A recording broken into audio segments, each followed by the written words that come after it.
it falls to me now to say a few words just to close the conference. And a bit like Peter, as I was preparing for this last night, I thought I'd better go back and read the original business plan that we put together in 2008. I think it's always useful to have figured out at the last minute what it was that you said you were hoping to do at the beginning of it. So I thought I'd refresh my brain there.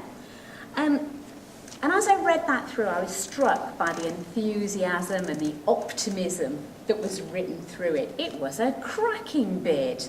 Not surprised that we got the funding for it. Really good. And I thought, I'm not surprised it was written like that. I mean, it was written on the back of a really successful collaboration. This is has been all the time, a great lifelong learning network. We've done wonderful things. We were writing that bid in a period of sustained higher education growth. The economy was booming. All was well with the world. I then got to the next bit in my file of archival materials that I keep in my desk under everything else, and I found the letter in 2009 saying, great, you've got the money. Trouble is, by that point, things had started to go a little bit differently with the economy as well, so we were now sitting there with this wonderful employer engagement project and our huge aspirations and a slightly less rosy picture outside of the front door. But it was okay. We were good. I look back at my very first monitoring report.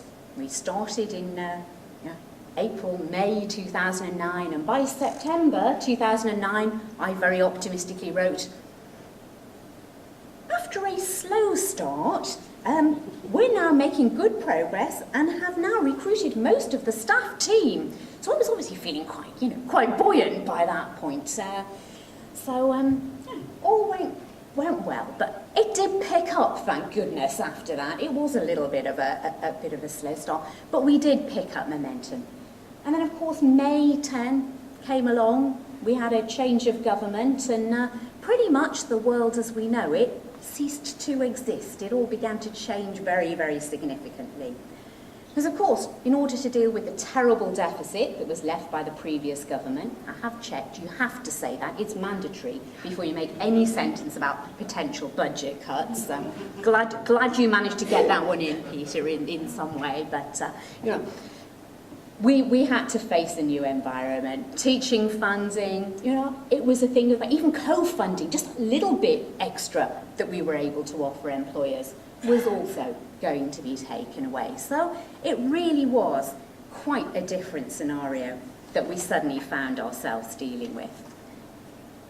But it was quite brilliant. I was quite impressed reading back through our monitoring reports. I thought, my goodness, we still managed to make a very, very positive trajectory.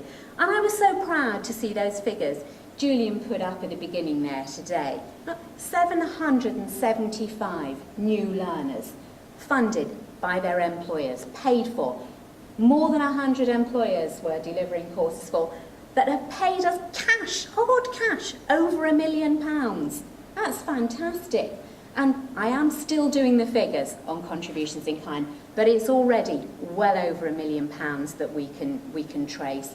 It's likely to be around 1.5, maybe even as much as 2 million contributions in kind to offset that. Based on an initial investment of 1.7 from HEFCE, I think that's absolutely fantastic that it's managed to generate that in such a difficult time. And as well as that, the project has been flexible. It's been responsive. I mean, let's be honest, it's had to be, hasn't it? We've had a very turbulent time we've gone through, but we've responded to it. And part of the strength there has been the strength of the partnership and the collaboration that has been here. We said at the beginning, part of our risk analysis was, we're all in this together, we're sharing the risk, we're spreading it out amongst the network. And that really has proved to be one of the strengths that we've come out with. I'll be honest, a lot of what we thought we were going to do as our main achievements at the beginning are not the things that we've ended up achieving at the end. It's been different. We thought we'd do loads and loads of short Level 4 modules. We've done some short level 4 modules. We've done a lot of postgraduate modules. We've done a lot of full postgraduate courses that have been developed with employers. We never thought we'd do that at the beginning. But that's been the beauty of being employer-driven as well, because when you go out and you talk to employers and they tell you what they want, you have to listen to them. And you actually have to think, oh, okay, that's not what I thought. Let's do that then. And that's why we've managed to succeed, and I'm so proud of that. We've seen partners come and go through this project as well. Strategic directions change, restructures happen, individuals come and go, institutions come and go. We've lost some of our partners from the start of the project, and we've gained some new partners. It's been great to be able to expand the partnership to include work at Central Sussex and at East Surrey College, along with the original partnership. So that really has been fantastic.